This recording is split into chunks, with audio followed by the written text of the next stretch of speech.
Let's go to the next question.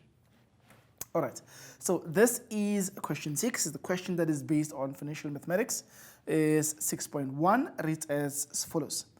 On the 31st January 2020, Tsepo made the first of his monthly deposit of 1,000 Rand into a savings account. He continues to make monthly deposits of 1,000 Rand at the end of each month up until 31 January 2032. The interest rate was fixed at 7.5% per annum, compounded monthly.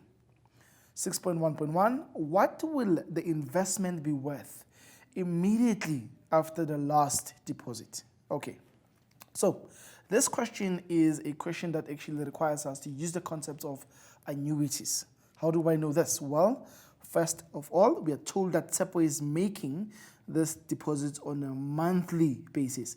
So if it's monthly, it implies that it's actually a continuous thing. So we already know that this is going to be an annuity problem, right? It's going to be an annuity problem. So in an annuity, you either have a future value or a present value. In this case, Tsepo is making investments for the sole purpose of saving. Okay, so he's voluntarily building wealth from nothing to something. So this definitely has to be a future value situation. So the future value formula reads F equals X into, open bracket, 1 plus I to the power of N minus 1 in brackets, where everything needs to be divided by the interest. Now, immediately, you can start seeing that we need to know a couple of these variables. So I like putting the data here on the far left and try to figure out what do I know and what do I need to figure out, right? So let's go back to the story and see what is going on. We told that Tsepo made his first monthly deposit of 1,000 Rands into savings account and is going to continue making these 1,000 Rands deposits. That is definitely going to be your X. So that 1,000 will simply be your X. This 1,000 that you've got there is the X value, right? At the end of each month from 2020 until 2032. The interest rate is fixed at 0.075 if you convert that 7.5% per annum to a decimal. So we're going to have 0.075. But the question says it's compounded monthly. So therefore, this has to be divided by 12, right? And then the interest rate is fixed at that rate. It's compounded monthly. We now need to go to the number of years that he did this, right? He did this from 2020 to 2032. So if you take out a calculator and you try and work out the difference between those two, so 2023, right? Not 2023, but 2032. Okay, backspace, backspace.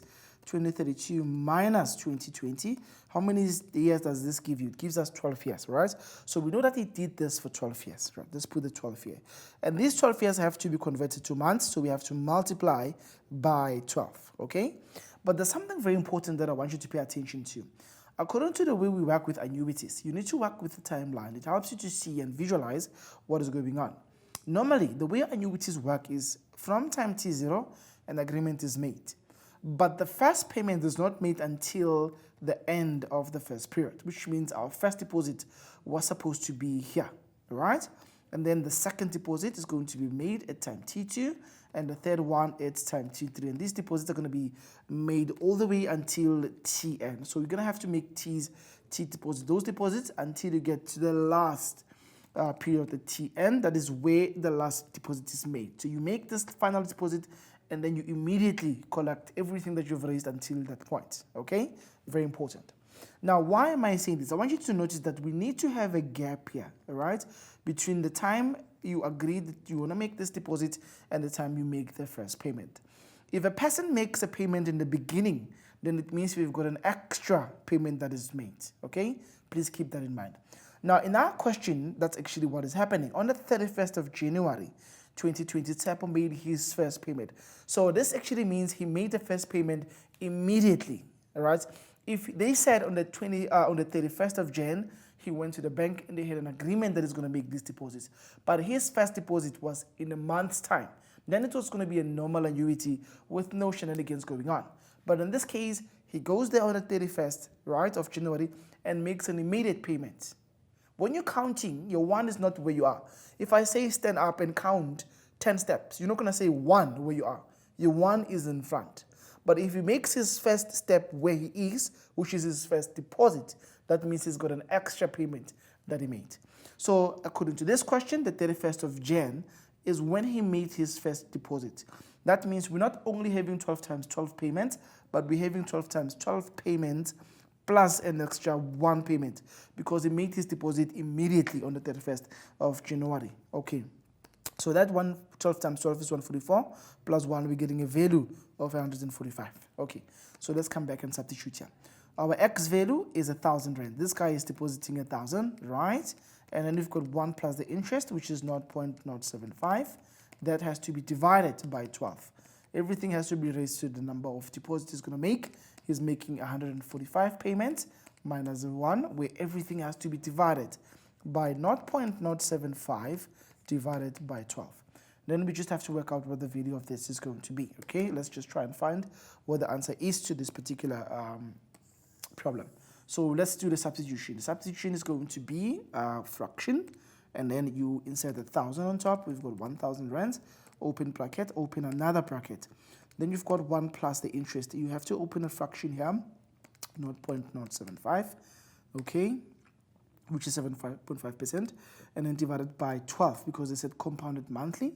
Okay, then we have to close the bracket, and then we need to raise this to the power of 145 payments. All right, and then you go there and you subtract the 1, and then you close the bracket. You go to the denominator, and then you create another fraction for your 0.075 compounded monthly, which is over 12. And then you press the calculator, you're going to get an answer of 234,000, okay, 234,888.53 cents. So this is a solution that we're getting. We need to round off to 2 decimal places because this is money. Money is always to 2 decimal places. 5326. It was 5326. So in fact, I encourage you to write the full number and then at the end tell us that the future value of this investment is going to be 234,000. That's what we are getting here. 234,888. So 888.53 cents. This is the formal solution that I'm submitting. But I need to keep this full number in case I need it for another calculation because you can't use the rounded off number. You always need to use the complete value of the answer that you found if you ever need to do future calculations. Okay, so 6.1.2 reads as follows. It says, if he makes no further payments but leaves the money in the account, how much money will be in the account on the 1st of January 2033? This is just in a year's time. Remember, the money that he raised is the money that he got over the time that ended in 2032. But now we're talking about 2033. From 2032 to 2033, it's exactly 1 year, which is equivalent to 12 months, right? So what is important in this question is you need to distinguish between a solution that can be found using an annuity formula and a solution that can be found using a compound growth formula. Those are 2 different stories, right? If it's going to be an annuity, we need to get a sense that is happening over multiple times. Like in the first question, they said it's depositing money monthly. If it's going to be a once-off thing, then it's going to be a compound growth situation, which is what I call paying questions. And in this case, they said he is not making any further deposits, right? He leaves whatever was in that account to grow on its own. So when money grows on its own in an account, it's always going to be compound growth. Very important. Okay, so what do we have now? What do we have? We're going to have this, right? We'll have a paying. This is a paying question. We need to take down the information that we know so that we can figure out what is going to have at the end, right? So what does he have at the moment? Well, what he has is what he has raised up to so far. So what he has as the principal value is 234, all right? 588. Now look at this. I'm not taking 53, but I'm taking the full number, 5326, because that's what is actually his money. We want to know what he's going to have in the future, later on, after a year, right? If the interest, of course, remains fixed. Remember, this money is in the same account. What is the interest that this account is paying? Well, this account has been paying 7.5% per annum compounded monthly. So you've got 0.075% divided monthly. So it's going to be divided by 12 if you're compounding it monthly. But what is happening here? It's from 2032 to 2033. That's actually an entire year, which is just going to be 12 months, right? So now I'm going to take the A equals to P into 1 plus the interest raised to the power of n. The principal value is that one we've got there, 234, 888. Okay, this is actually 888. It's not 58. It's 38. Right? Comma 5326 into 1 plus 0.075 divided by 12, where everything has to be raised to the power of 12. What is the answer that you're getting from this? So fortunately for us, we still have the number in our calculator there. What we need to do is just have to say whatever the answer we've got, we need to multiply it by, open bracket, 1 plus fraction button. You've got 0.075 divided by 12, right? And then you close brackets, you raise this to the power of 12 because it's going to run for 1 times 12 years. 1 year times 12 is going to be 12 months in total. So we'll be getting 253,123. Okay, 253,123 point. Because this is my final answer, I can then write it to 2 decimal places without worrying about the full number. 253,123, not 126, 123.54. It's going to be 0.54.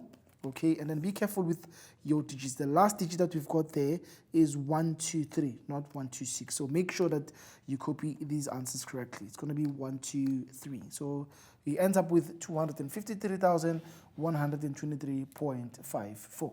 Okay, let's move on to the next question. 6.2 says Jim bought a new car for 250,000. The value of the car depreciates at the rate of 22% per annum annually, according to the reducing balance method. After how many years will its book value be 92,537.64? Okay, cool. So what is important here is we are dealing with depreciation, okay? Depreciation, we know that we're going to use either the simple or the compound formula with a minus in it, right? And the examiner tells you here that this is actually on the reducing balance method, so that gives it away. It tells you that you're going to definitely use the formula A is P into 1 minus I to the power of n because it's reducing balance, all right? Now, let's take the information that we know here, pain. This is actually a pain question. A typical pain question. Let's look at what we know. We know that Jim's car is 250,000. That's its principal value, right? It's 250,000 rands. That's how much it's actually currently worth when it's buying the car, okay? It depreciates at 22% per annum. That's 0.22 in decimal form, all right? And we want to know after how long it is going to be worth 92,537.64, right?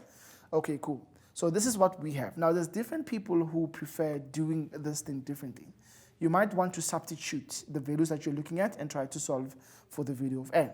But what I prefer to do is make the unknown the subject of the formula. That actually helps because I will then need to touch my calculator once. The problem about substituting now is after every calculation, if you get a long number with a lot of decimals, you need to keep all of them. You need to keep everything, right? You need to keep all the numbers that you have from your calculator because you can't round off. You can only round off the final answer, all right? So to avoid that, what I would do is this. I would take this question and try and make n the subject of the formula. So I'm going to start first of all by dividing by p on both sides, right? If you do that, okay, this is going to just divide that out. You end up with a over p is equal to 1 minus I to the power of n, right? Now, I want this exponent to come down because I'm looking for that. I can't divide both sides by y minus I. That will be wrong. So what you will need to do is to log in so that you can download the exponent, right? We're using laws of exponent. There's a law of exponent that says, right? It says if you've got the log of a to the power of n, you can rewrite that as n log of a. You can download the exponent only if you've got that log in front of the a to the power n, right? So I've got something to the power of n. I don't have a log. So what I'm going to do is I'm going to log in. So let's log in. I'm going to log on the left. If you log on the left, you also need to log on the right-hand side. These logs will help us to achieve what we're trying to achieve here, which is making n the subject of the formula. So the log of a over p is the same as the log of 1 minus I to the power of n. You'll notice that I've got nothing new here, just rewriting the stuff with logs before each term. Okay, what does this help us with? Well, it helps us to download the exponent. So this exponent can now come in front of the log. And then it will give us something very simple. We're going to have on the left-hand side, the log of a divided by p equals to n log of 1 minus I, okay? Now, after this, I can then divide both sides by log 1 minus I. So divide here by the log of 1 minus I. Even this side, we have to divide by the log of 1 minus I. So this log of 1 minus I cancels log of 1 minus I. Then I end up with n equals 2. Now, if you've got too many logs like this, there's again something else that you can use, right? There's something else that you can use. There's a law of logs. It's a rule that you use in logs that says if I've got the log of A divided by the log of B, I can regard this as too many laws, which can simplify to just a single log with A here, and then B becomes a small number here. We call that the base of the log, right? This becomes the base of the log. Okay, cool. So in my question, I've got log of A over P divided by the log of 1 minus I. I don't like that. That's too many logs. So I can change them to just one log. On top, you'll have A divided by P, okay? And the base of this will just be what you have at the bottom, which is just little 1 minus I. Okay, now let's do the substitution. I've got log, the base of 1 minus, what is I? It was 0.22, we're told it's 22%. I'm not just substituting the values of all the variables that I have. This is actually 0.22 to the power of A. A is the amount in the future, and then P is the principal value of the car. It was actually 92,537.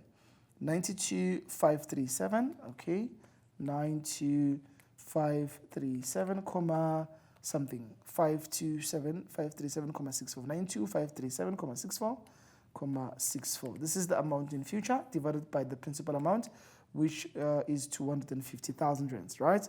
So it's important for you to make sure that you don't make any mistakes with either the decimals or anything that you're working with. Divided by 250,000. What answer do you get when you do this? Remember to put this in brackets. Okay, cool. So you call your calculator, right? And then you press the log button. You need a log with 2 boxes on it. You press shift and then you press that log there. It gives you 2 boxes. In the bottom box, I'm going to put 1 minus 0.22, which is minus the interest, 2 decimal places. And then inside here, I'm going to call a fraction button. I've got 92, right? I've got 537, right? 0.64. Everything needs to be divided by 250,000, okay? And then after that, if you press the equality sign, you end up with an answer of 4. Therefore, it will take 4 years. That will be the final decision. Therefore, it will take 4 years. Okay, this is 4 is actually supposed to be an answer in the end. So the answer would eventually become 4 years. All right. Let's go to 6.3 now. 6.3 reads as follows. The Self-employed is granted a loan under the following conditions. Bullet point 1, the interest rate is 11.3% per annum compounded monthly. The period of the loan is 6 years. The monthly repayment on the loan is 1,500. Her first repayment is made 1 month after the loan was granted. Calculate the value of the loan. Okay, now if this is the situation, if you're dealing with a loan, it means that the money is given to you now, okay?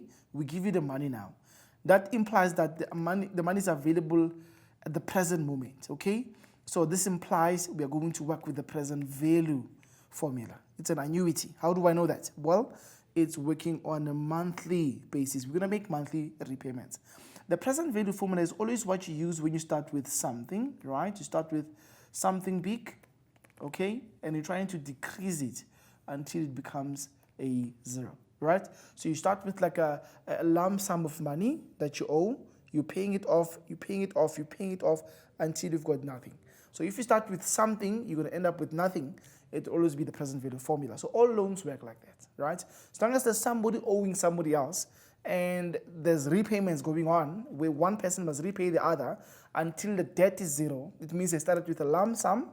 They're going to repay it until it's a 0. Therefore, we're going to use the present value formula. It's different from the future value because in the future value, the story is you start with nothing. And then you build wealth. You keep depositing money until you end up with a lump sum, right? So those are 2 different things. Don't confuse them. Okay, so we want to calculate the value of the loan. My mind tells me already we're going to have to use the present value formula, which is x into 1 minus 1 plus the interest to the power of negative n, where everything needs to be divided by I. Okay, now let's take our variables. P, X, I, and N. We want to know, what do we know? Okay, so the interest rate is 11.3% per annum compounded monthly. That means we're going to have 0.113. Remember, you must convert this to a decimal all the time.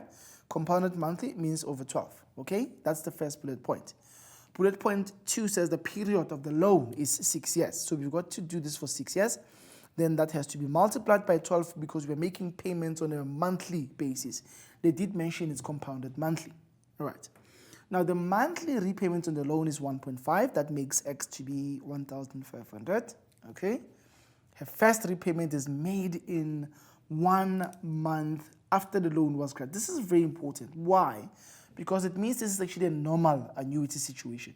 Why? When we've got annuities, we have a timeline. The first payment is not made until the end of a period based on how we want to pay each other. This has to be a gap all the time, right? You get a loan now, you pay later. This is where the first deposit has to be made, okay? So you're going to be making those deposits T1, you're going to make another deposit, T3, you're going to make another deposit until you get to wherever you want to get to, right? This is actually very interesting. Okay, cool. So now we're going to substitute all that we have without making any alterations to the value of N because the person made the first payment in 1 month's time. So this is in line with what we're expecting from an annuity question. Okay, so 1 minus, we've got 1 plus the interest. What is the interest? It's 0.113 divided by 12, okay, to the power of negative something, where that something is actually 6 times 12. Remember, it's over 6 years, so it's going to be negative 72 here, right? Don't mess up the minus, it's very important. A lot of people forget that there's a minus there. Divided by the interest. What is the interest? Well, the interest again is 0.113 all over 12. And then you just put this in your calculator and try and figure out what the answer is going to be. Right, so let's see what's going to happen if we do that. We're going to put the amount there, fraction. We are paying 1,500, okay, to repay someone. Open bracket, you've got 1 minus, open another one, we've got 1 plus. You create a fraction, you put 0.113, okay, and then you divide that by 12. Then you go and close the bracket here. You need to raise that to some exponent, which is the number of payments that are going to be made. In our case, we're going to make 72 total payments divided by 0.113, okay, divided by, let's go back here, backspace, we need to come to the denominator, which is going to be a fraction. So 0.113 divided by 12, okay? Then what do we get? Well, we get a syntax error. If you go back, you'll check where the mistake is in bracket. So we have one bracket opened here, but we did not close that bracket. So if your calculator gives you a syntax error, go back and check where the mistake is. We opened 2 brackets, but we only closed 1 bracket, which is the one after the 1 plus interest to the power of an exponent. So once you get a syntax error, don't freak out. Just go back and check where the error is. If you close this bracket now, everything else is fine. You get an answer of 78,173. So 78,173. Point all those numbers that you're going to have here. 0.49323. 49, okay, 323. But that's not what we want. Therefore, the loan value equals, we have to write the loan value the way you would normally write money. Remember, it has to be 2 decimal places.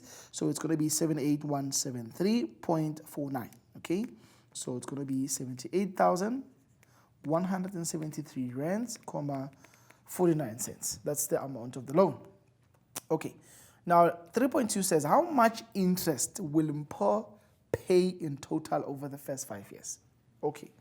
We are interested in the interest that Mpho is going to pay, not the interest rate. We know the interest rate is 11.3% per annum, compounded monthly. So when we talk about interest paid, we're asking you the money that he's going to pay in addition, which means if the bank is giving this person this loan, what is the profit that they will have made from the person by this time, right? So let's see how we're going to actually work this thing out. This obviously has to happen over 5 years. Remember, the loan is going to last for 6 years. So we're just asking, out of curiosity, when this has happened for 5 years, how much interest has this person paid in total? Okay, so let's take down the information. Remember the following. the interest that I pay if I owe you, right? The interest paid. I want you to keep this in mind. The interest that I will have paid is what I have paid, okay? It's what I paid, right? Minus what you gave me, what I owe you. That's very important. It's a straightforward formula, not complicated. This is what we're going to actually do. The interest that you pay is what has been paid minus what is owed, okay? Then that will tell you what is the bonus that the bank is making, okay? So what I'm going to do is I'm going to first of all figure out what have we paid by the time we get to the 5th year. So the total paid, right, the total amount of money that we paid, this is the money that we paid, is the following. We've been paying 1,500 rand every month. Every month. For how long? For 5 years in this context. For 5 years. What is the total amount that we'll have paid? When you take 1,500, if you are paying 1,500 every month, 1,500, right? You are paying it every month, right? For how long? For 5 years. You will have lost 90,000 rand, which means 90,000 rand will have left your account, okay, your pocket. 90,000 is the total amount of money that we paid. Now, what I'm trying to figure out, since I now know that I have paid this much, 90,000, I'm trying to now figure out what exactly do I owe you, right? What was I owing you, right, as I was paying this 90,000? I'm not owing you 78,000. Remember that 78,000 is the money that you gave me, but that money still needs to earn interest, and it earns interest on a monthly basis, okay? So now let's try and figure out what is the total amount of money that is owed. So we have to figure out, by the time we get to the 5th year, what is the balance outstanding? We need to calculate by the 5th year. Remember, the money is not paid in full. So we want to work out what is the balance outstanding by the 5th year. Okay? Very important. So in order to work out the balance outstanding, use the present value formula. So we normally have the present value as, okay, x into 1 minus 1 plus I to the power of negative n, where everything is divided by I. Now, I'm going to make 2 alterations to this formula. I'm going to make a few changes. Just 2 things are going to change here that I want you to pay attention to. Number 1, the value that I'm calculating is the outstanding balance. So instead of having P, I'm going to have OB, which means outstanding balance. Okay, the outstanding balance equals to what we've been paying since we started, right? What have we been paying? We've been paying 1,500, right? Into 1 minus, okay, 1 plus. What is the interest that is working here? Well, we've got 11.3%. It's the same interest as the one we were working with in the previous question, 11.3% per annum, compounded monthly, which is going to become 0.113 divided by 12, close bracket. Now, this is very important. This has to be raised to the power of negative the outstanding payments that must still be made. So if we are discussing the 5th year, it means you were supposed to pay for 72 months, right? So by the 5th year, you have succeeded to pay every month for 5 years. That means out of the 72 payments that we have to make, we have succeeded to make 60 payments. So that implies that we still have to pay how many more months? We still have to pay 12 more months. So these 12 more months are outstanding months that we still need to make payments for. So 12 outstanding payments that we still need to make payments for, right? So that is what you put as your end value. So this is going to be to the power of negative 12. Why negative 12? Because we're trying to work out the outstanding payment, the outstanding balance. We need to use the outstanding payments. Okay, the interest still remains the same, 0.113 divided by 12 because it's compounded monthly. I'm not multiplying my 12 of outstanding payments by 12 again because it is already in months. 72 is already in months. 12 times 5 is already in months because it's 5 years every month. It gives you 60 months in total. So 72 months minus 60 months leaves us with 12 outstanding months that we still need to make payments for. What are we trying to do? We're trying to figure out this part, what I owe you. That's why I'm saying outstanding balance, the money that is still outstanding that I still need to pay. Okay, so let's go to the calculator and try and figure out what this is going to be. All right, so we're going to call the fraction pattern. We are paying 1,500, okay, open bracket. We've got 1 minus, open bracket, we've got 1 plus, right? What do you have? Well, you have a fraction again for 0.113 divided by 12. It's compounded monthly, okay? Close brackets to the power of some exponent, in this case, is negative. Do not forget the negative. Negative 12. Right, close bracket after that. Then you go to the denominator.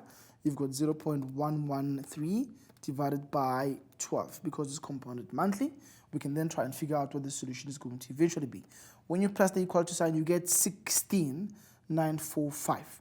Okay, 16,945 point, let's see the decimals. You need all of them because we only round off the final answer. 16,945.00629. So 00629. This is the total amount of money that is outstanding. Very important for you to keep that in mind. Now, what I'm going to try and figure out is if this is the outstanding balance, how much is the portion of the outstanding balance that we're going to get from the total amount of money that you gave us? So we're going to have to go back and get the portion of the outstanding balance. How do you get that? You take the amount of money that we actually had in the beginning, which is that 78,000 that you borrowed us. 78,173. So you must take 78,173, okay, point. The decimals that we have, 78,173.49323. 0.49323. And subtract this 16,000. Subtract 16,945.00629. We're trying to figure out what must we subtract now from what we have paid. Trying to figure out what portion of the outstanding balance is remaining from the loan. Okay, 78,173. 78,173.49323. 0.49323 minus what you're having there. Let's see what the answer is going to be. Okay, so I want to get that number. Let's get it. So it's going to be 78,173, okay, 0.49323 minus the previous answer. So you can just say alphabet answer. We want to subtract the previous answer that we got, right? What answer do we get now? Well, we get 61,228. So we're getting 61,228 point. We need all those decimals. 0.486. All right. What's the last decimal? The last decimal is 48694.